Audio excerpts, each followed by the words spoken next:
Gentlemen, join me as we invite Engineer Richard Ezike to the podium on robotics education session. You're welcome, Richard. Thank you, sir. Can Africa really go into robotics education and excel? That's a good question. Definitely, Africa can go into robotic education. It all depends on us. Whether we like it or not, the world is moving forward. It is for us to do what? To move with the world. Richard, it's not as simple as you're trying to make it. We don't have programmers. We don't have computer programmers and scientists in our schools. How do we go into robotic education without programmers as our teachers? How do you take a journey of 100 miles? We need to start from somewhere. Africa led the world for several years in the days of Egypt. And after Egypt, it looked as if Africa has been relegated. Africa was never relegated by God. We forgot that we are the leaders of the world. And the rest took over because they started doing something and they kept doing something every time, and that took them where they are. And I believe we can return back to believing in ourselves all over again. And that is why I want to say congratulations to everybody that is here, because you are part of this revolution. Something big is about to start in our schools.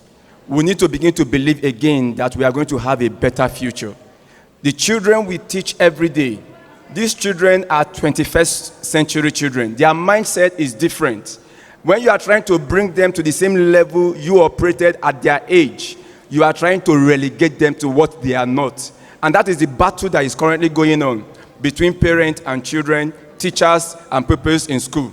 But I believe very strongly that we can do it. Richard, you have trained private school teachers in robotic education in Port Harcourt, in Ibadan, in Lagos. What was your experience so far? I remember when we wanted to start the training, the first question that was asked is, can you train somebody on robotics in 1 week? And I tell you, that training we'll be having, we had training in Port Harcourt, Ibadan, Lagos. It was actually for 4 days. 4 days, we got them ready to start training others. And we have testimonies here and there about their exploit in their schools. So it is possible, sir. I know it is possible. I've been there in many of your training, and I'm amazed at how much the teachers are able to get in robotics education within 4 days. Richard, what is your secret? Simple, call out the giant in them. Take that again. Call out the giant in them. Call out the giants in them. Ladies and gentlemen, let's see how Richard calls out the giants as he takes the podium for the next 30 minutes. All right. Good afternoon, ladies and gentlemen. Permit me to call everybody here nation builders. The reason is this. Whether we like it or not, the way our nation, Nigeria, will look like in the next 100 years starts from what we decide here this afternoon. And I believe we are not few or little to say we cannot get this thing done. We can. All it demands from us is the belief and the confidence that we can get it done. So within the next 30 minutes, I want you to just join me as we explore this. Integrating robotics education into school programs, the practical approach. Integrating robotics education into school programs, the practical approach. If I may ask us just one question. What is education all about? Why do we go to school? Why do you send your children to school? Why are you in the business of education? Is it for high grades? I know you know the answer. It's not for high grades. It's actually for problem solving. If it's for problem solving, why is Nigeria still shying away from the problems that confront us today? Why is our educational system trying to maintain what is not working for us, rather than change what is not working with what is actually working. Please join me. Now, the world we live in today is fast changing. Whether we agree or not, 21st century is different from what the 20th century was. The world we live in is a global village. And the world we live in, causes and effects are global. It doesn't matter whether you are in Ibadan, Lagos, Kano, Kaduna, Abuja. COVID-19 started from where? China. Where is COVID-19 today? How long did it take COVID-19 to spread around the entire world? That is to show you how small the world we live in today is. So causes and effects are global. Opportunities are also global. That means when we say we are training, we are educating children, we are not educating them for Ibadan. We are not educating them from Nigeria. They are not being educated for Africa, but to solve the problem of the world. If we are educating them to solve the problem of the world, then we must look at what is the world going through. Challenges are global. Information is also global. You don't say, I don't know, in today's world. Nobody will say, I don't have reach to that information. Information is global. It is a digital world, not the world of hoe and cutlasses. The method we use in our classrooms has to change. I thank God for those that spoke before me. And I thank God for those that talked about technologies in classrooms. God bless you all. This nation must change. It is a high-tech world. The world we live in is high-tech. We must begin to bring into what we are doing high technology. We don't maintain markers on the board, or you maintain papers here and there. There are things to do. Changes are happening very fast, so we must wake up. Every time counts. Every second counts. Every minute counts. So it needs us to make that decision now and today. So the demand of the 21st century world on us, educators, is asking you this question. Is placing this demand on you. And what are the demands? It says it is increasingly important that the next generation of students be developed in skills as this. Number one, decision making. Decision making. The people we are training must know how to make the right decision and at the right time. Creative thinking. There must be people that think outside the box, not those that are stereotyped. In addition to that, research skills must be developed. That is why I say it's not all about scoring 100 over 100. Very good, lovely. But how can that bring solution to the world? How can that bring answers to our questions?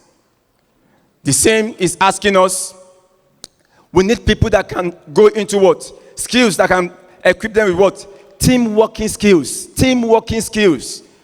Look at what we are, this place where we are right now is a product of teamwork.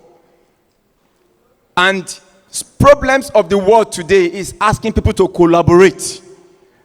And our people must know how to work together. Communication. We must know how to communicate, to get what we have out there and to get what is out there into where we want them to be. Problem-solving skills. Problem-solving skills. 21st century is completely different from the 20th century. Now, on education, is saying this to us.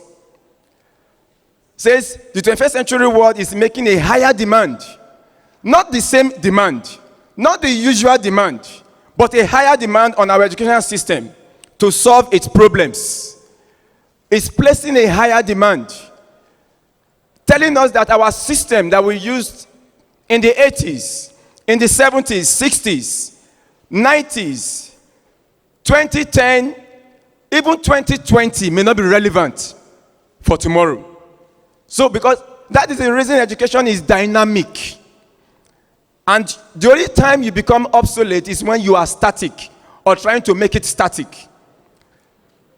It's also placing this demand on us educators.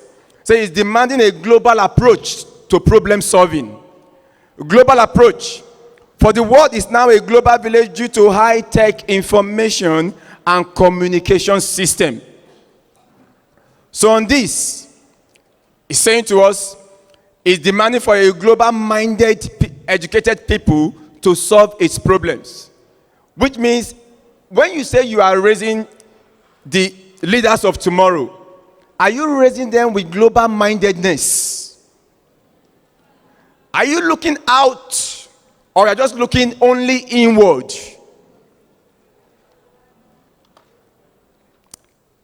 It's placing a higher demand on what has helped us for many years. STEM, science, technology, engineering, and math, has done a lot for us. We celebrate that. But it's telling us now that that may not be good enough. We need higher STEM knowledge. Okay? And saying this to us is demanding for STEM plus. What do I call STEM plus? What is the plus in addition to STEM? What is that plus? Global response to these demands. What is the world doing? A high-tech problem can at least have a high-tech what? Solutions.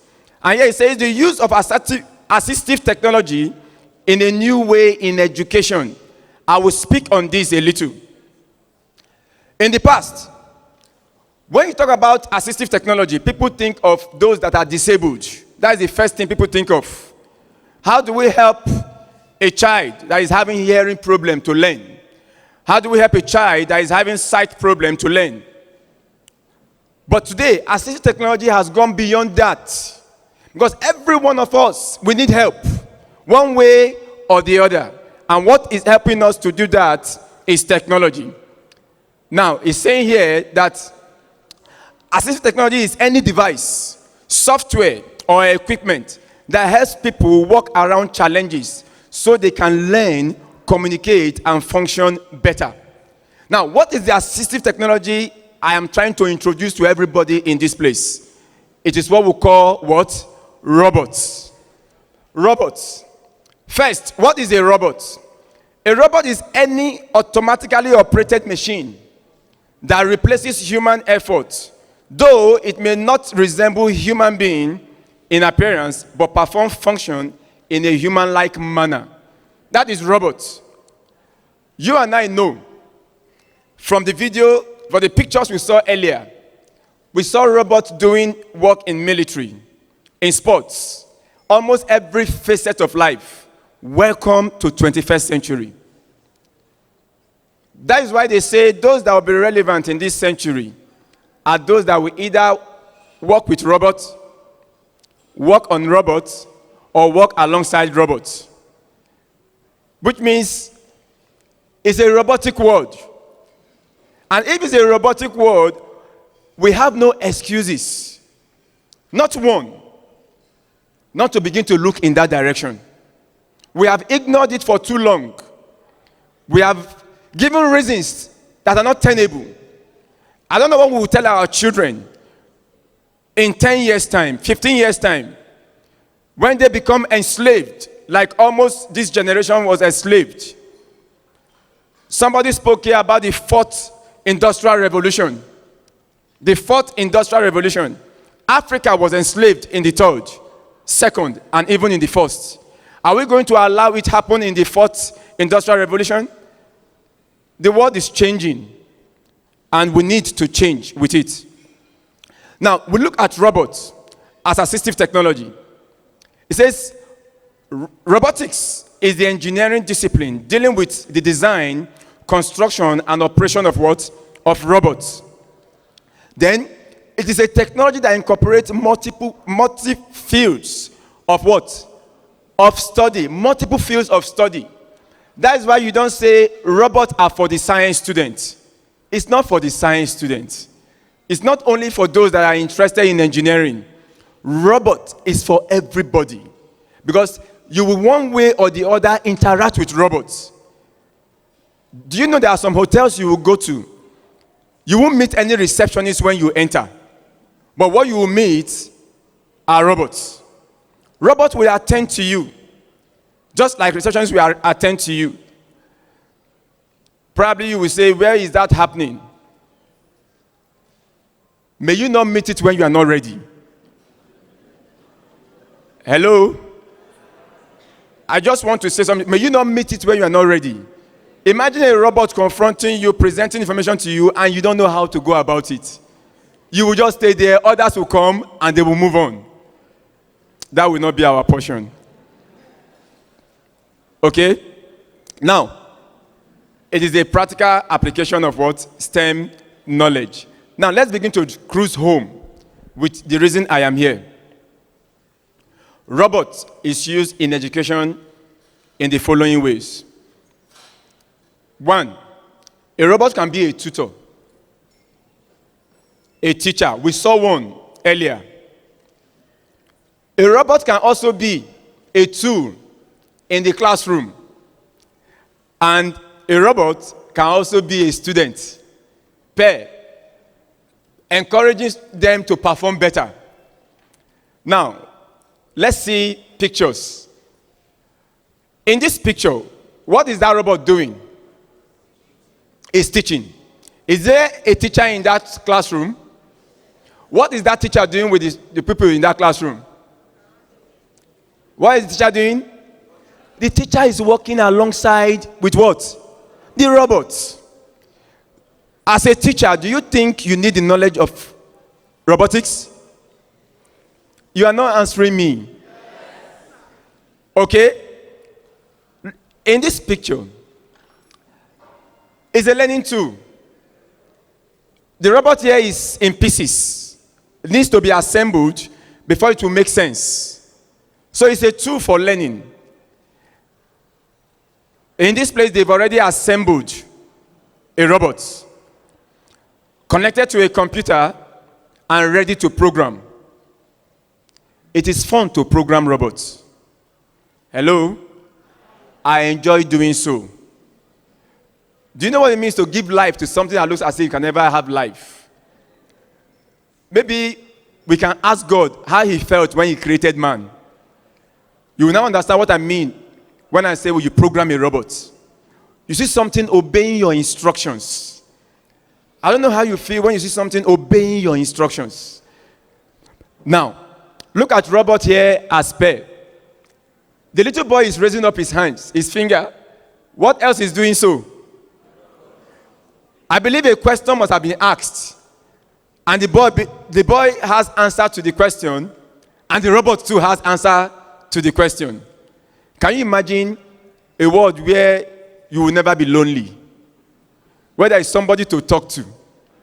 At least somebody that will never leave you nor forsake you.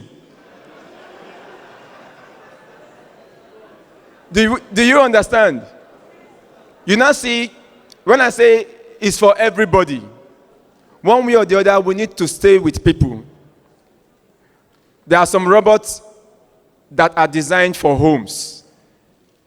They are like companions. When you walk into your house, they look at your face. They know the right music to play. They know the right words to say to you. Tell me, won't people live longer? How many of you want a robot at home? If you want a robot, don't worry, don't forget about, I'm not asking you to pay for it. If you want a robot at home, let me see your hands up. All right. But if I give you one, can you work with it? Can you live with it? That is where the education comes in. It's not for the science student. Should I tell you this? In the 80s, late 70s, early 80s, when the revolution in line with computing was just starting, everybody thought that those that will use computers are only the people that are programmers. Is that not true? But did it turn out so? How many people use computers? How many people needed computers? The same will happen with robots. We all think it's those that will program robots that will work with robots. It's not true. It will end up becoming what every one of us will need. Just like computers. Now, some facts about this. Businesses are innovating with robots and artificial intelligence. For example, stores such as the Louis and Walmart are spending millions of dollars developing what? Customer service robots, warehouse robots, and maintenance robots. Do you know robots don't get tired? Hello? They don't get tired. Do you know that any company in Nigeria that has robots already installed during the COVID-19 will never have problem with production? You will say, but that will cause a lot of people to be fired. Is that not true? But are there not people that will be employed? Robots don't just work. Somebody must tell them what to do. Somebody must maintain them. Another fact, to overcome today and future challenges of this digital world, we need robotic literacy and stronger what? Stronger what? You see, it's not only for us to score 100 over 100 in mathematics or in the sciences, but we need to bring in skills that will drive them. We need to bring in skills that will drive. Another fact says, introducing robots at an early stage of development in controlled interval. I repeat that. Controlled interval. I'll repeat it again. Introducing robots at an early stage in controlled interval can have drastically positive outcomes in terms of what? Tech literacy. What do we mean by tech literacy? Know-how about technology. Students who are enabled to use technology will have better odds of developing skills in what? In IT and the aforementioned robotics due to positive early influence. Bill Gates became what he is today because he was exposed to computing very early. Very early. Let's see some popular robots. Look at this. This is Dubot AI starter. Some of us came at the stand there and you saw the robots unassembled. But there are some already there assembled and doing their thing. So that is Dubot AI starter, and the other one there is the magician. It's actually a magician. You will soon see that the second robot preparing food soon. Are you surprised? You say, but it looks like a crane. You will see it working in a kitchen. Let's see another kind of robot. The Lego Mindstorm. These are another kind of robot we use in classrooms. Versatile, equally good. Then, some that makes us happy when we see what they do. Like the Alexa, a voice robot by Amazon. This one can talk, and it can respond to you even as you talk to it. Look at Sophia. Sophia looks like a human being. It's a humanoid robot. Okay? Designed by Hassan Robotics. If Sophia was tying a headscarf and you meet Sophia at the entrance, will you know it's a robot? You will not know. Robot is completely becoming part of our everyday life. Need for robotic education. Fathers in the house, mothers in the house, sisters in the house, and brothers in the house. We are at the brink of a skill gap of unprecedented proportion. Why? The reason is because we are still trying to use hoe and cutlasses in 21st century when things have already changed. And within a global economy, if our students lack the necessary skills to claim the new or evolved jobs, then those jobs will be filled by people in other countries. Listen, whether we agree or not, other countries are preparing their people to get these jobs done, to solve these problems. And you and I know that what we call commodity trading today is actually solution trading. People have problems, but they will pay anybody that has solution to their problem. Anything he asks for. Today, the world is talking about vaccine for COVID. Look at what the pharmaceutical companies are doing with the vaccine.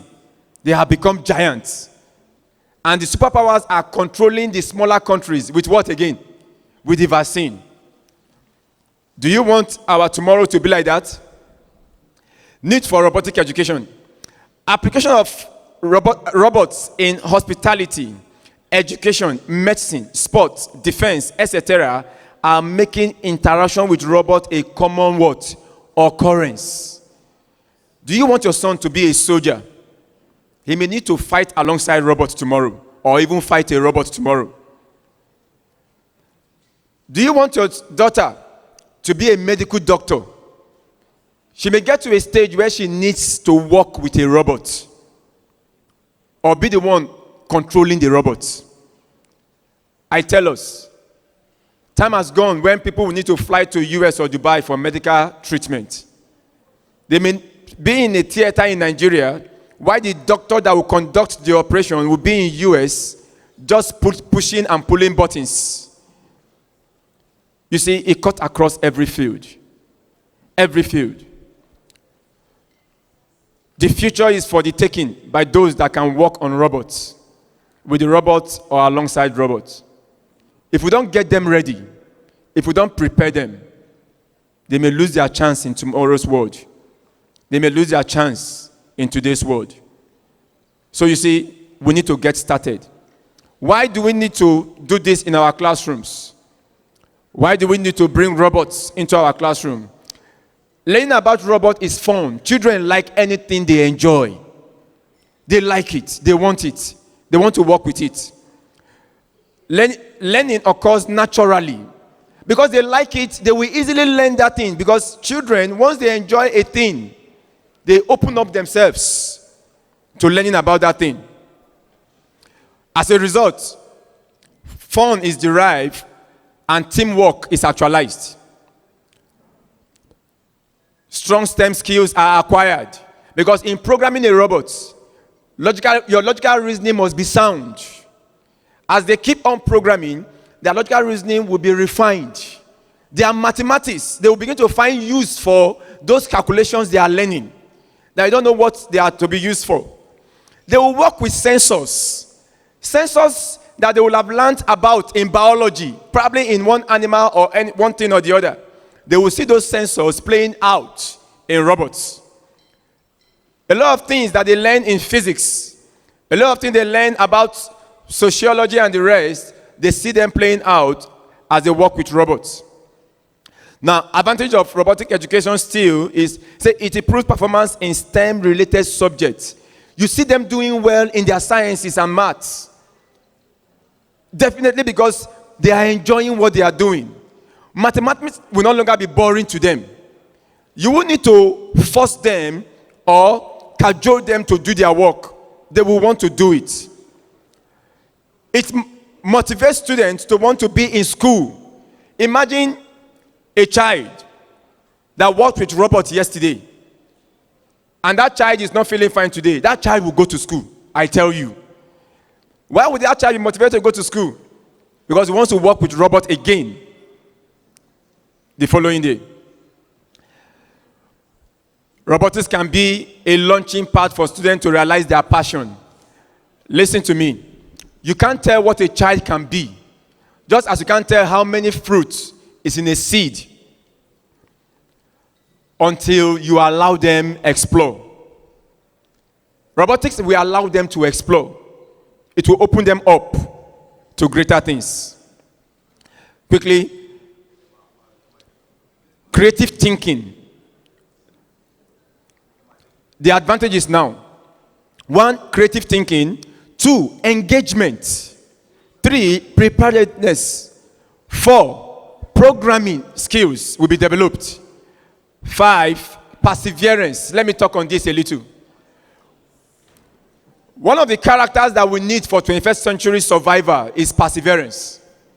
Because challenges abound. In your work, you discover that a lot of things will want to frustrate you. But a programmer that have struggled in the past definitely will know how to persevere. Teamwork, I've talked about it a lot. Teamwork. Now, let me quickly rush down to this. Develop solution-mindedness. One of the things you will see that will happen to them is that there will be people that are solution-minded. They won't talk about problems, but they will talk about how to solve the problems. Are you there? Now, the world is moving on with or without us. Look at what is going on in Russia. Russia has already launched the Russia 2045 initiative. What is it all about? All about technology with focus on robotics. The European initiative is already on. You will say these are superpowers. What about UAE? United Arab Emirates.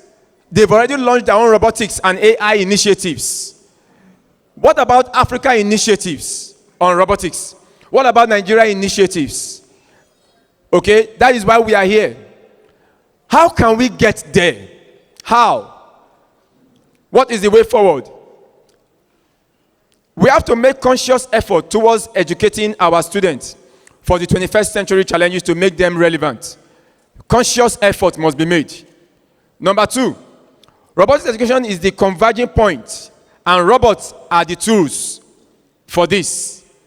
We need the following to be properly positioned for global relevance. What are the things we need? Number 1, we need robotic hardwares in our schools. Number 2, robotic programming softwares must be in place. Number 3, robotic teachers must be in place. Number 4, we need a robotics program, a curriculum, a system to impart knowledge. Number 5, motivation and reward. We need to stir them up. We need to drive them. We need to encourage them. Number 6, robotics support community. We need to build a robotics community to help anyone that is having challenges so that we all will get there. We all will get there. Every school will get there. Now, I'll quickly run over this, the hardware. Because of time, permit me to just go over this. Look at the hardware for 8. They are sensors, control units, microcontrollers, microprocessors, and microchips. Okay? Then we have the following: the transceivers, the actuators. Okay? Then the structural properties of the robots, display units of robots. Now, permit me to go to the programming aspect. Quickly, you'll be asking yourself, how are we going to teach children basic language? How are we going to teach children C language? How are we going to teach children C++, Python, Java, or any other programming language in place? Hello? Permit me to tell you congratulations. Google launched recently the Google Blockly. I don't know, is anybody here aware of the Google Blockly? Can I see your hands up? Good, thank you, man. You see, the Google Blockly has done a lot. Children don't need to learn coding in this form.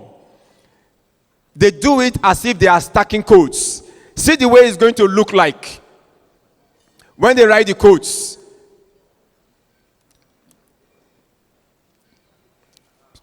I'm coming. See how the codes will look like. Does this look difficult? Look at this. As if they are playing, they will just be stacking commands. And while they are doing that, look at the extreme right. What do you see? The codes are being written in Python, in C, or any other language. Now, I promise to show you some things. Now, look at this robot. What is it doing? This point, I'm cruising home now. What do we need to do? A school should have not less than 2 robotic instructors. Every school, at least you should have not less than what? 2 robotic what? Instructors. EIN, the Robotic Instructors Training School of EIN has been doing that for Nigeria. I don't know whether you know about it. We'll be going about from state to state, training people that will train others, training instructors. All you need to do is to ask the director, Mr. Egujobi, about it, and he will tell you. He's coming up after me to tell you about this. Okay? Every school needs to be trained. The trainers need to be trained and be informed. They are to design and manage robotic programs for the school. Anybody will train, what they will do for you is that they will design and manage a robotic program. Okay? Then they are to guide and ensure that the aim of the program is achieved. Then they are to guide against abuse. Then they are to motivate and challenge the students.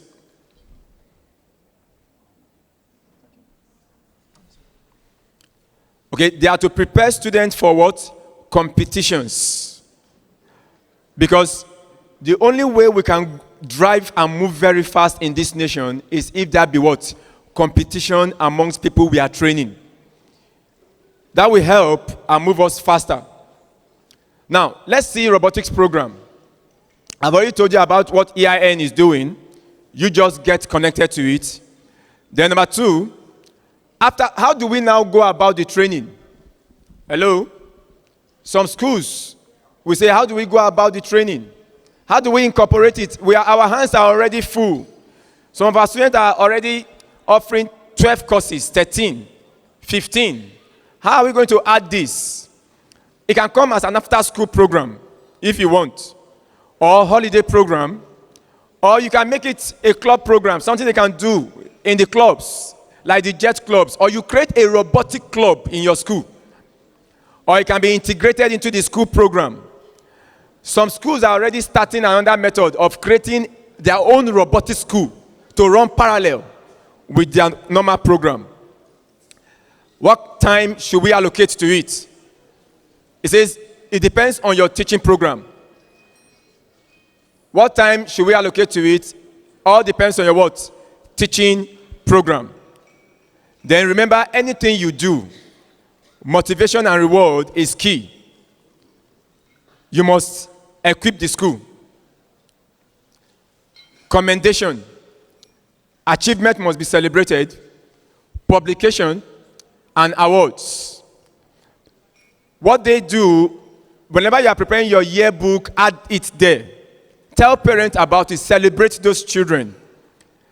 Okay?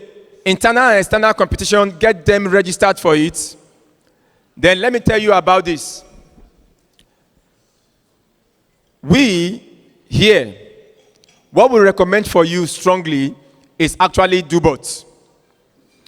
We recommend that you use DoBot for your schools. And the reason we recommend DoBot, which are the robots you just saw, is because DoBots, the robots of DoBots are durable. They are multifunctional. They are flexible. They are adaptable. Foolproof. Foolproof means even if children make mistake with them, they will not damage the robots. Okay? They are multi-sensor robots. What that means is that they will get to know several sensors. They are industrial-like. You saw them. What that means is that they are not different from the ones they will see in the industry by the time they graduate from the universities. And they are cost-effective because they are durable. And they support block coding. And don't be afraid, robots for children are safe. They will not hurt your children. So if we must get this done, if we must do this and help Nigeria, then, hear this. I say, if we believe in a better Nigeria, we can make this bold move that will give us a better future. If I want to ask us now, do you think we need to bring in robotics education into our schools. Do we all agree? When do you think we should start? Why not tomorrow? Do you know that even now is almost late? Please, I am closing with this. And from the depth of my heart, I want to say this to us. I train people that are graduates from our universities. And I've been training them for almost 18 years. I don't need to tell you the sad part of my work. It's very painful to see a graduate of mechanical engineering, electrical engineering, computer engineering, electrical engineering, mechatronics, not knowing anything about what make up the core of their study. Companies in Nigeria say our graduates are not employable, and we are angry about that. Somebody will have first class and yet cannot fit into industry. Because in industry, it's not about your grade. It's about what you can offer them in solution. So please, I beg all of us, let us start today. And if we do so, Nigeria will be a better place for all of us. God bless you all.